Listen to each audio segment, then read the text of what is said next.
गर्मियों की एक तपती दोपहर थी।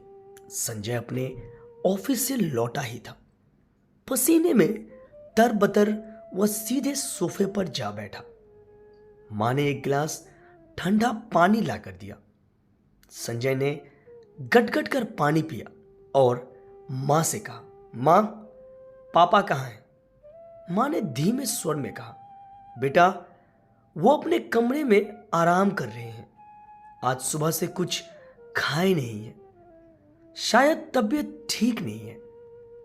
संजय का चेहरा झुंझुलाहट से भर गया।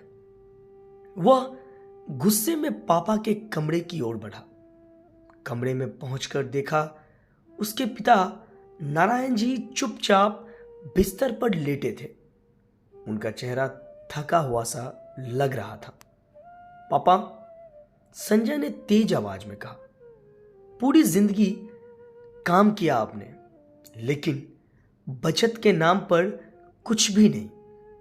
अब मेरी थोड़ी बहुत बचत है, वो भी आप लोग खा रहे हो। घर में बैठे बैठे आप लोगों को कोई चिंता ही नहीं है। नारायण जी ने धीमे से अपनी आंखें खोली। उनकी नजरें अपने बेटे के गुस्से भरे चेहरे पर गई। कुछ पल तक उन्होंने संजय को देखा, फिर धीमे स्वर में बोला, बैठो बेटा। संजय अनमने भाव से पास की कुर्सी पर बैठ गया। तुम्हें पता है संजय, नारायण जी ने कहा, जब तुम छोटे थे तो तुम्हें हर महीने स्कूल की फीस देने के लिए मुझे कितनी मेहनत करनी पड़ती थी। संजय ने कोई जवाब नहीं दिया। तुम्हारी मां और मैंने एक एक पैसा बचाया ताकि तुम्हारी पढ़ाई में कोई कमी ना आए।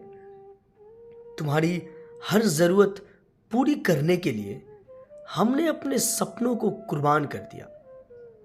मुझे याद है, जब तुम कॉलेज में दाखिला दिलवाने के लिए मैंने अपनी घड़ी और तुम्हारी मां के अपनी चूड़ियां बेच दी थी।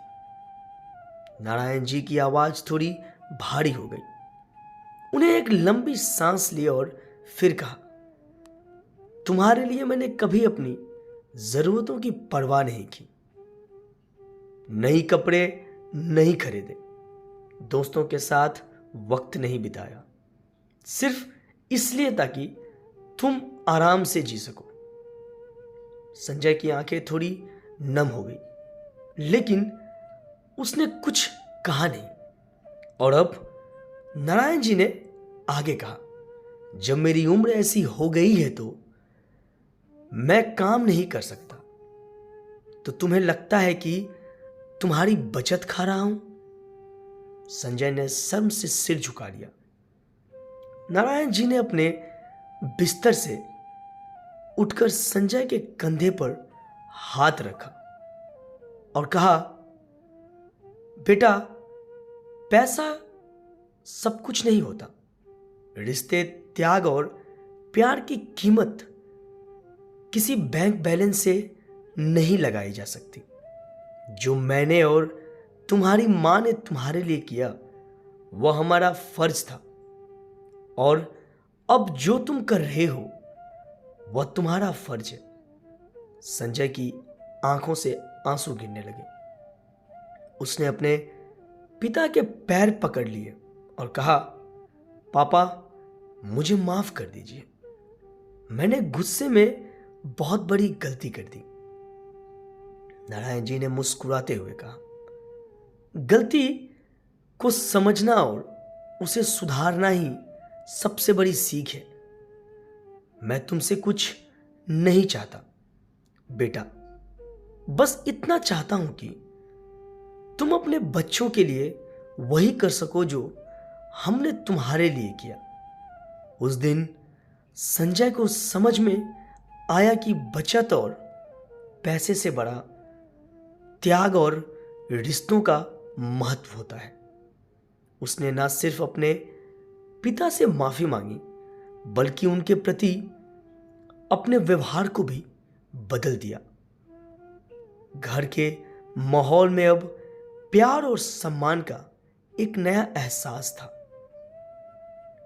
संजय ने यह तय कर लिया कि वह अपने माता पिता की सेवा करेगा और कभी भी उन्हें किसी चीज की कमी महसूस नहीं होने देगा। पैसा जरूरी है, लेकिन उससे ज्यादा जरूरी है रिश्तों और त्याग का महत्व समझना। दोस्तों, माता पिता अपने बच्चे के लिए अपना सब कुछ निछावर कर देते हैं। उनके बलिदानों को भूलना और उन्हें आर्थिक बोझ समझना एक संतान की सबसे बड़ी भूल हो सकती है। संजय ने अपनी गलती से सीख ली और यह साबित किया कि रिश्ते हमेशा धन दौलत से बढ़कर होते हैं। दोस्तों, अगर ये छोटी सी कहानी आपको अच्छी लगी हो तो प्लीज़ चैनल को लाइक और सब्सक्राइब जरूर करें। कहानी सुनने के लिए बहुत बहुत धन्यवाद।